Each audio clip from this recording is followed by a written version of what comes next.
কবিতা কুমোর বাড়ি।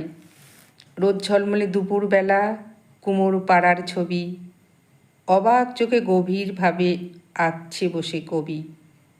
ইটের দেওয়াল, টালির ছাউনি, গ্রামের কুমোর বাড়ি। বৃদ্ধ কুমোর যতন করে করেন কলসি হাঁড়ি।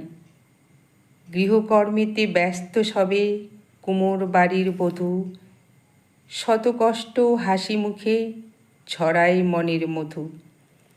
এখানে ওখানে ছড়িয়ে ছিটিয়ে মাটির জিনিস রাখা, বেচবে হাটে হাঁড়ি কলসি ভরা রয়েছে ঝাঁকা।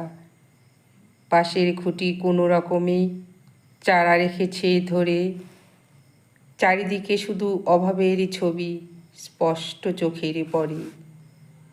কাঠের জালে মেটে উনানে বৃদ্ধা রাঁধেন ভাত, গরম ভাতের মিষ্টি সুবাসে বাতাস হচ্ছে মাত। ছোট্ট নাতি উনান পাশে আপন মনে খেলে, অদূরে তার ছোট্ট নাতনি দেখছে নয়ন মেলে।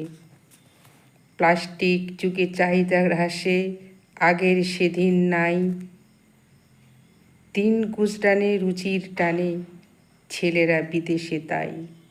কলমে জ্যোতি মাইতি।